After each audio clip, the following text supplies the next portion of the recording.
दोस्तों, आज मैं श्री सत्यनारायण भगवान का कथा लेकर उपस्थित हुआ हूँ। तो इससे पहले कि मैं कथा प्रारंभ करूं, थोड़ा सा सत्यनारायण भगवान के व्रत के बारे में जान लेते हैं। सत्यनारायण व्रत कथा स्कंद पुराण से उद्धृत की गई है। सत्यनारायण की पूजा सनातनियों के प्रत्येक धार्मिक आयोजनों पर की जाती है। सत्यनारायण भगवान की पूजा का मतलब भगवान विष्णु की पूजा है। सत्यनारायण की पूजा शादी विवाह के शुभ अवसर पर, पूर्णमासी के दिन तथा गृह प्रवेश के अवसर पर एवं बच्चों के संस्कार आदि पर किया जाता है। साथ ही किसी मन्नत के पूरा हो जाने के बाद भी सत्यनारायण भगवान की पूजा की जाती है। भगवान विष्णु के पूजा के कई स्वरूप होते हैं। उन्हीं स्वरूपों में एक स्वरूप है सत्यनारायण स्वरूप। जब हम भगवान विष्णु के सत्यनारायण स्वरूप की पूजा करते हैं तो इसे ही सत्यनारायण पूजा कहते हैं।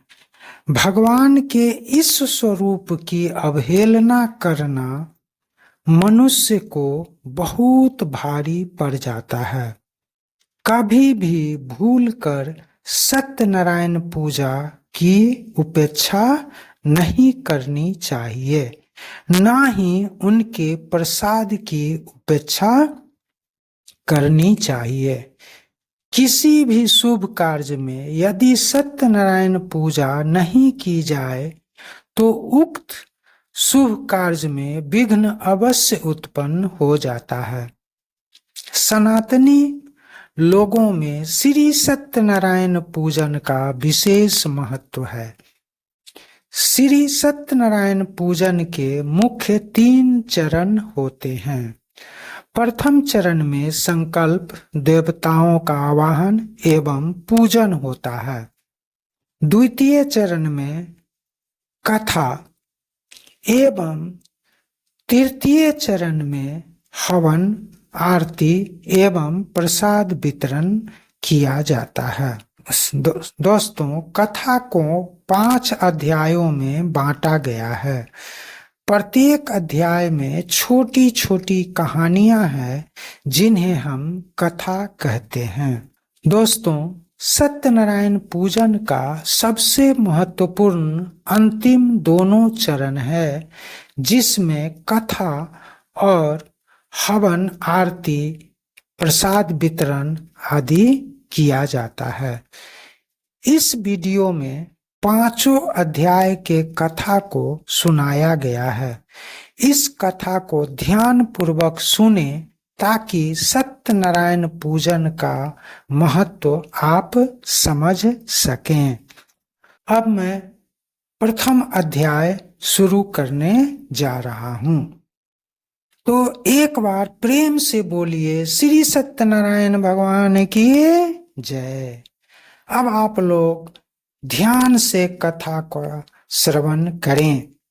एक बार 88,000 ऋषियों ने श्री सूत जी से पूछा, हे प्रभु, इस कलयुग में वेद विद्या रहित मनुष्यों को प्रभु भक्ति किस प्रकार मिल सकती है?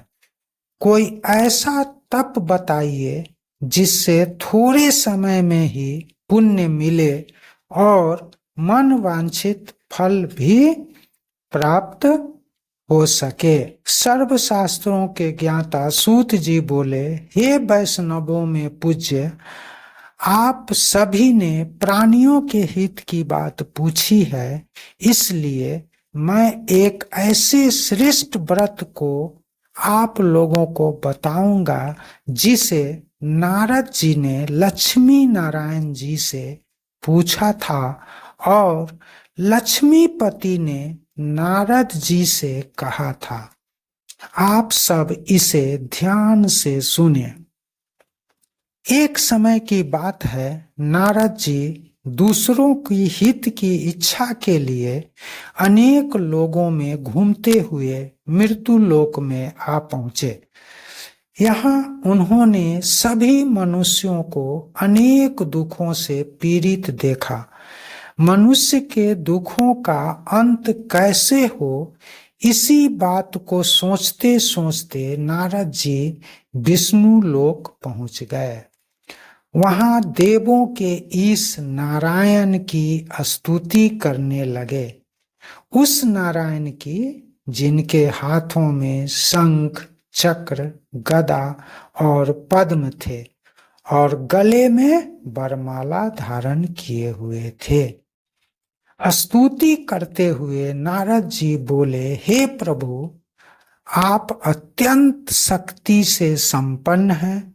मन तथा वाणी भी आपको नहीं पा सकती है। आपका आदि, मध्य और अंत नहीं है। निर्गुण स्वरूप सृष्टि के कारण भक्तों के दुख को दूर करने वाले हैं। आपको मेरा नमस्कार है। नारद जी के स्तुति से प्रसन्न होकर विष्णु भगवान बोले, हे मुनि श्रेष्ठ, आपके मन में क्या है, निसंकोच बतावें। इस पर नारद जी बोले, हे नाथ, यदि आप मुझ पर दया रखते हैं तो कृपया वह उपाय बता दिया जाए जिससे मृत्यु लोक में मनुष्यों को अनेक दुखों का सामना नहीं करना पड़े। वो मनुष्य थोड़े से प्रयास से ही दुखों से छुटकारा पा लें। श्री हरि बोले, हे मुनि श्रेष्ठ, आपने मनुष्यों के भलाई के लिए बहुत अच्छी बात पूछी है। मैं वह बात बताता हूँ जिसे करने से मनुष्य सभी दुखों से मुक्ति पा लेगा। उसे सुने। स्वर्ग लोक व मृत्यु लोक में एक दुर्लभ उत्तम व्रत है जो पुण्य देने वाला है। आज मैं वह बताता हूँ। श्री सत्यनारायण भगवान का यह व्रत अच्छी तरह विधान पूर्वक जो मनुष्य करेगा वह तुरंत ही सभी सुख भोगने लगेगा और मृत्यु के उपरांत मोक्ष पाएगा। श्री हरि के वचन सुनकर नारद जी बोले कि उस व्रत का फल क्या है, उसका विधान क्या है, यह व्रत किसने किया था, इस व्रत को किस दिन करना चाहिए, सभी कुछ विस्तार पूर्वक बताया जाए।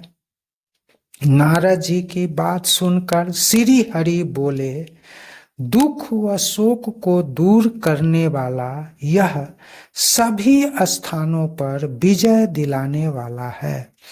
मानव को भक्ति, श्रद्धा व विश्वास के साथ शाम को श्री सत्यनारायण की पूजा करनी चाहिए और दिन भर उपवास का व्रत रखना चाहिए।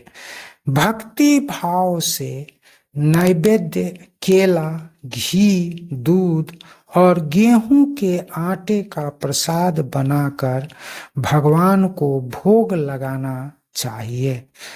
समस्त बंधु बांधवों के बीच प्रसाद वितरण करना चाहिए। इस तरह यदि सत्यनारायण भगवान का यह व्रत जो भी मनुष्य करेगा उसकी सभी मनोकामनाएं पूरी होंगी और मृत्यु के पश्चात मोक्ष को प्राप्त करेगा। कलयुग में यही सबसे उत्तम उपाय है। श्री सत्यनारायण व्रत का पहला अध्याय संपूर्ण हुआ।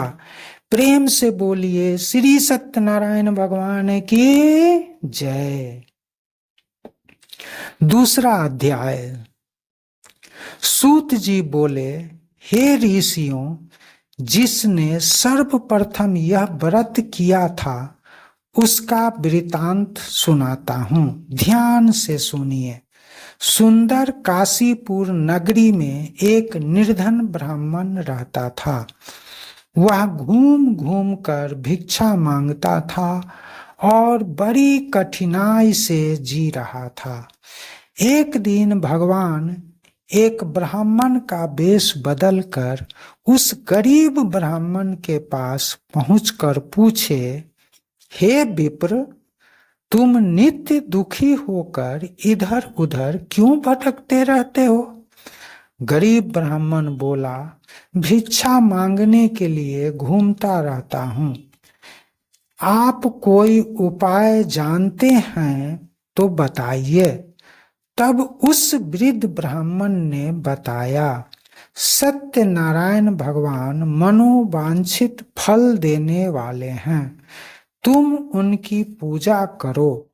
इसे करने से मनुष्य सभी दुखों से मुक्त हो जाता है। व्रत और पूजा का सारा विधान बताकर भगवान अंतर्ध्यान हो गए। सवेरे उठकर उस गरीब ब्राह्मण ने व्रत का संकल्प लिया और भिक्षा मांगने निकल पड़ा।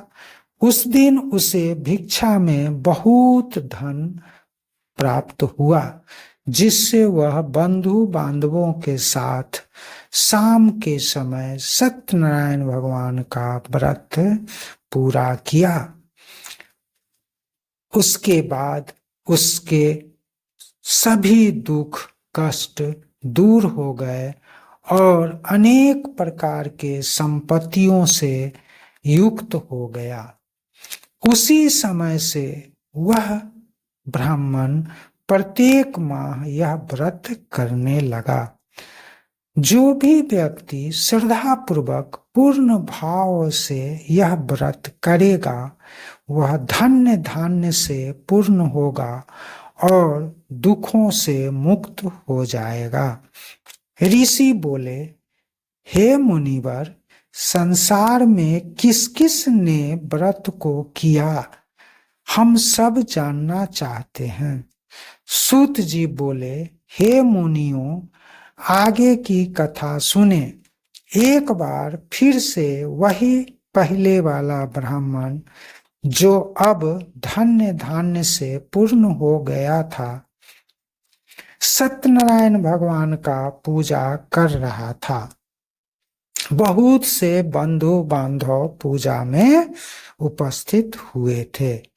उधर से एक लकड़हारा लकड़ी का गट्ठर सिर पर रखे गुजर रहा था। वह भीड़ देखकर वहां रुक गया और ब्राह्मण से पूछा, यह आप क्या कर रहे हैं? सारी बात जानकर वह बहुत खुश हुआ और मन ही मन संकल्प कर लिया कि वह भी यह व्रत करेगा। वहां से प्रसाद ग्रहण करके वह बड़ी श्रद्धा भाव से निकला और संकल्प किया कि वह इस व्रत को करेगा। यही सोचते हुए वह लकड़ी का गट्ठर सिर पर उठाए हुए बेचने को निकल पड़ा। उस दिन उस लकड़हारे को लकड़ी बेचकर बहुत धन मिला। वह उस धन से पूजा का सामग्री खरीद कर घर लौटा और अगले ही दिन बंधु बांधवों को न्योता देकर पूजा में बुलाया और शाम को श्रद्धा भाव से पूजा किया, प्रसाद वितरण किया। इस व्रत के प्रभाव से वह लकड़हारा धन्य धान्य से पूर्ण हो गया और प्रति मास यह व्रत करने लगा। अंत काल में वह वैकुंठ धाम चला गया। श्री सत्यनारायण व्रत का दूसरा अध्याय संपूर्ण हुआ। प्रेम से बोलिए श्री सत्यनारायण भगवान की जय। तीसरा अध्याय प्रारंभ करता हूं। सूत जी बोले, हे श्रेष्ठ मुनियों, अब आगे की कथा सुनिए।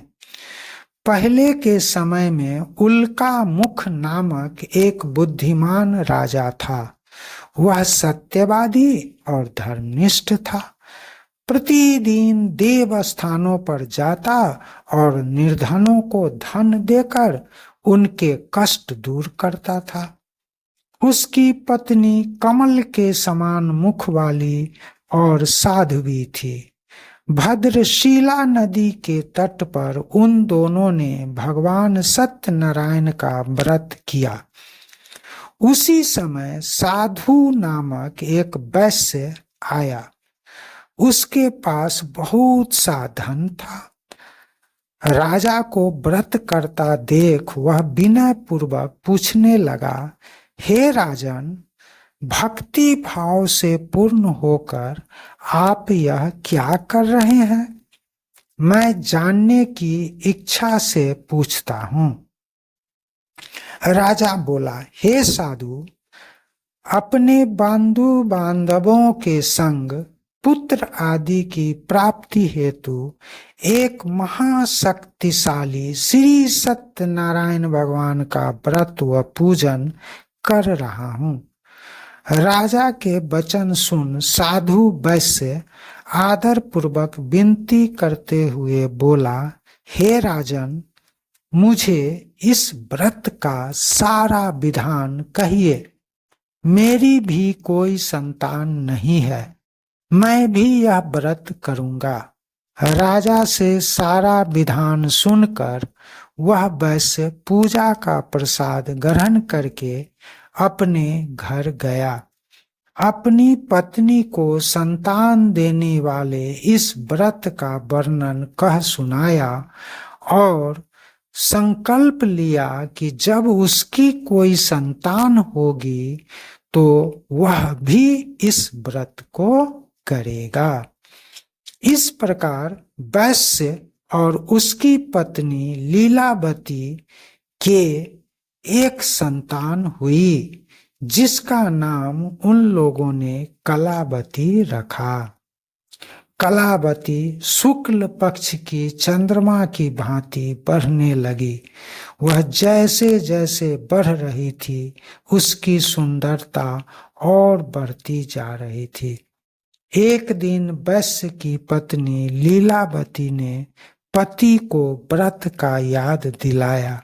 इस पर वैश्य बोला, वह यह व्रत कलावती के विवाह पर करेगा। समय बीतता गया, कलावती का विवाह भी हो गया, किंतु दुर्भाग्य से वैश्य ने इस अवसर पर भी भगवान का व्रत पूजन नहीं किया।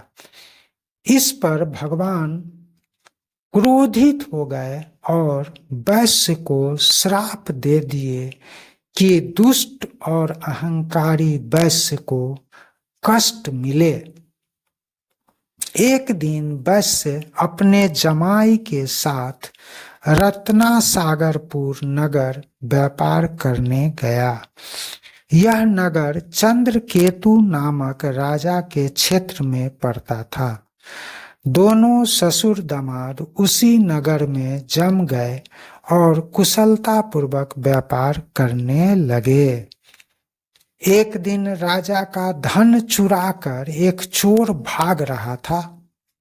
सिपाहियों को पीछा करते देख चोर चुराए हुए धन को उस स्थान पर रख कर भाग खड़ा हुआ जहां वैश्य अपने जमाई के साथ ठहरा हुआ था। सिपाहियों ने साधु वैश्य के पास धन पड़ा देखा तो जमाई और उसके ससुर को पकड़कर राजा के पास ले गए।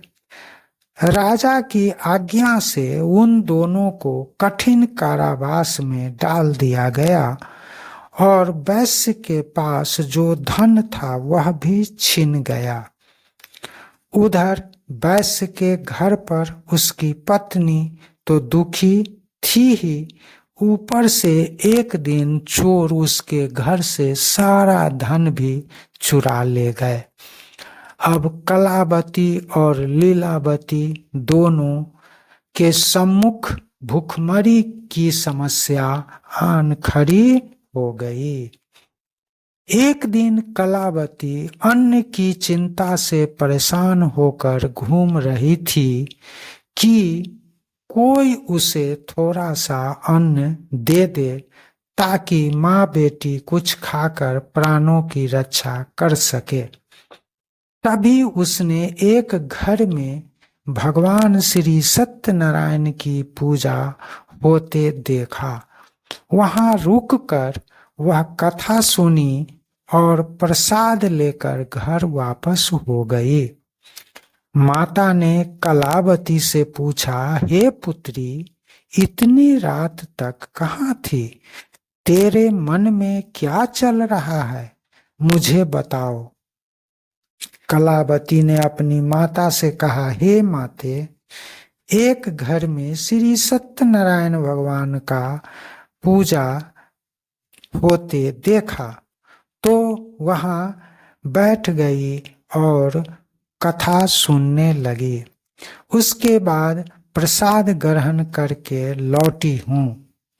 यह सुनते ही लीलावती के मन में श्री भगवान के व्रत एवं पूजन की तीव्र इच्छा जागृत हुई।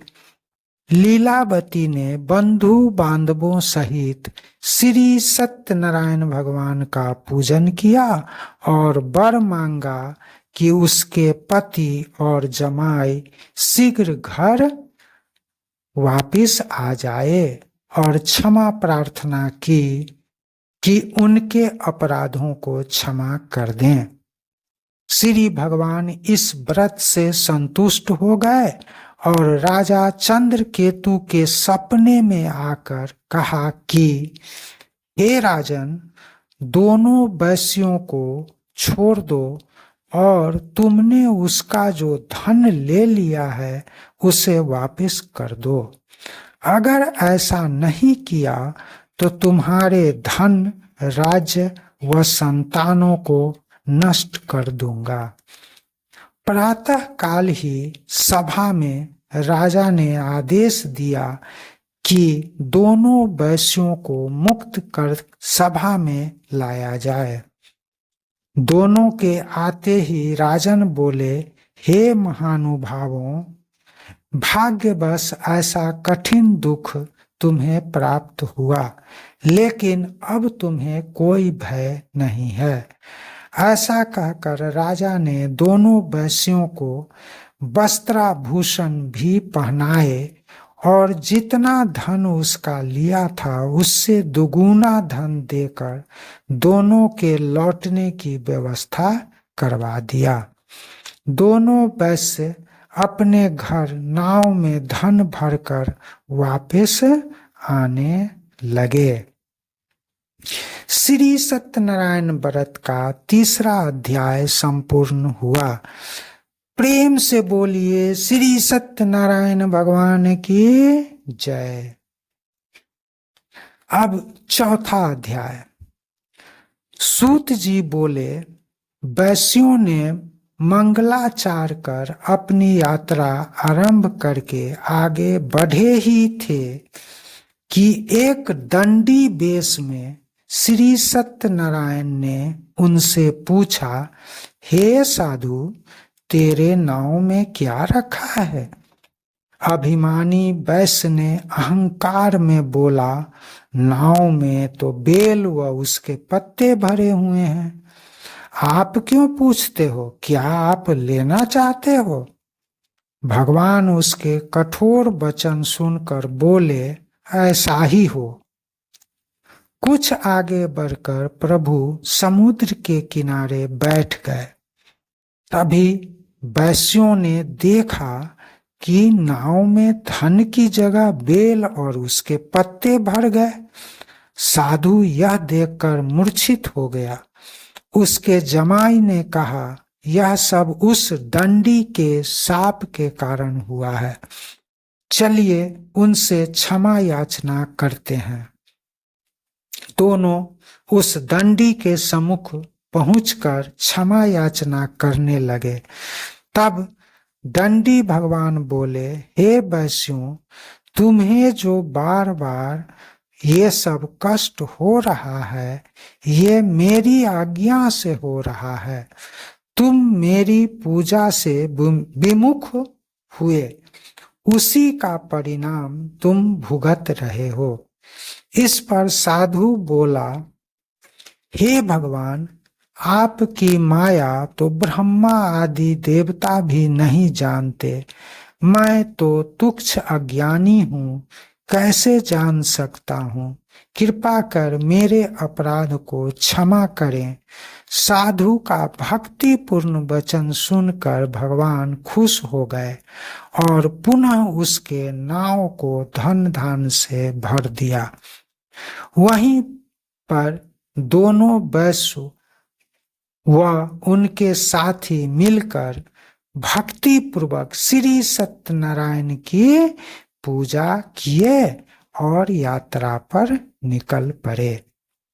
जब वे लोग अपने नगर के निकट पहुंचने वाले थे तो अपने दूत को घर भेजकर खबर पहुंचवा दिया कि वे लोग लौट रहे हैं। खबर सुनकर लीलावती ने श्री सत्यनारायण का व्रत एवं पूजन किया। प्रसाद ग्रहण कर अपनी पुत्री कलावती से कहा, हे पुत्री, मैं अपने पति के दर्शन को तट पर जा रही हूँ। तू सारा काम निपटाकर एवं प्रसाद ग्रहण करके शीघ्र तट पर आ जाना। कलावती पति के दर्शन की जल्दबाजी में प्रसाद छोड़कर तट की ओर भाग खड़ी हुई। प्रसाद के अवज्ञा के कारण श्री सत्यनारायण भगवान रुष्ट हो गए और नाव सहित उसके पति को लापता कर दिया। कलावती अपने पति को न पाकर मूर्छित होकर जमीन पर गिर पड़ी। तब साधु भगवान से विनती करने लगा, हे प्रभु, मुझसे और मेरे परिवार के सदस्यों से जो भूल हो गई हो उसे क्षमा करें। साधु के भक्ति भाव से प्रसन्न होकर श्री सत्यनारायण भगवान बोले, हे साधु, तेरी पुत्री ने मेरे प्रसाद का अनादर किया है, उसी से यह सब हुआ है। वह घर जाकर मेरे प्रसाद को ग्रहण करके वापस आएगी, तब उसका पति और नाव पर रखा सारा धन वापस मिल जाएगा। कलावती शीघ्र घर जाकर प्रसाद ग्रहण करके आती है। तब उसे उसके पति से भेंट हो जाती है और नाव पर लदा सारा धन भी उसे प्राप्त हो जाता है। इसके बाद साधु घर वापस आकर बंधु बांधवों के संग भक्ति पूर्वक श्री सत्यनारायण भगवान का व्रत और पूजन करता है। इस लोक का सुख भोग कर अंत में स्वर्ग चला जाता है। श्री सत्यनारायण भगवान का चौथा अध्याय संपूर्ण हुआ।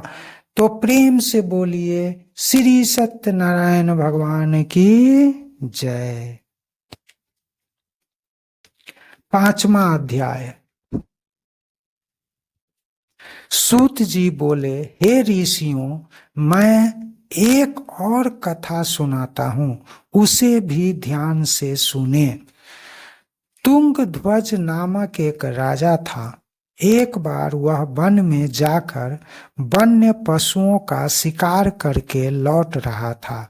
शाम के समय एक बर के पेड़ के नीचे कुछ ग्वाले अपने बंधु बांधवों के संग श्री सत्यनारायण भगवान का पूजन करके प्रसाद वितरण कर रहे थे। तभी तुंगध्वज उधर से गुजरे।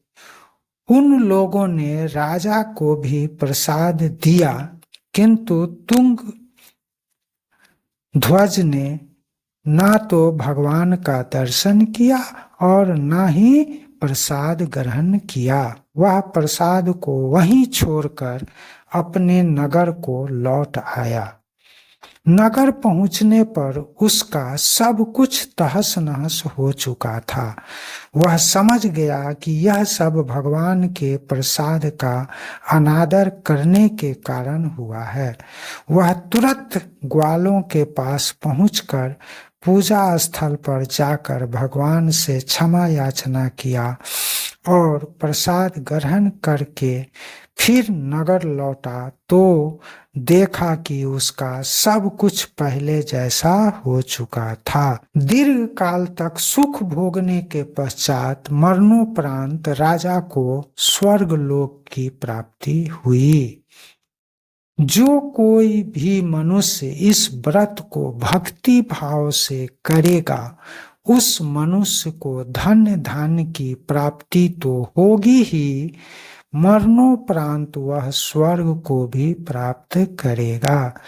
जिसे संतान नहीं है, उसे संतान की प्राप्ति भी होगी और उसकी सारी मनोकामनाएं पूर्ण होंगी। सूत जी आगे बोले, हे ऋषियों, जिन्होंने पहले इस व्रत को किया है उनकी कथा सुनिए।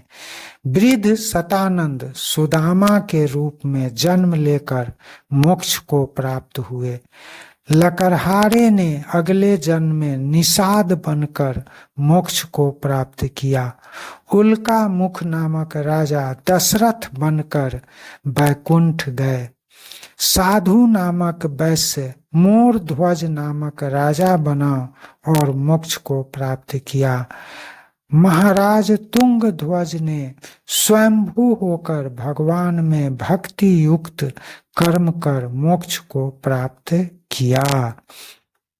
इस प्रकार श्री सत्यनारायण व्रत कथा का 5वां अध्याय संपूर्ण हुआ।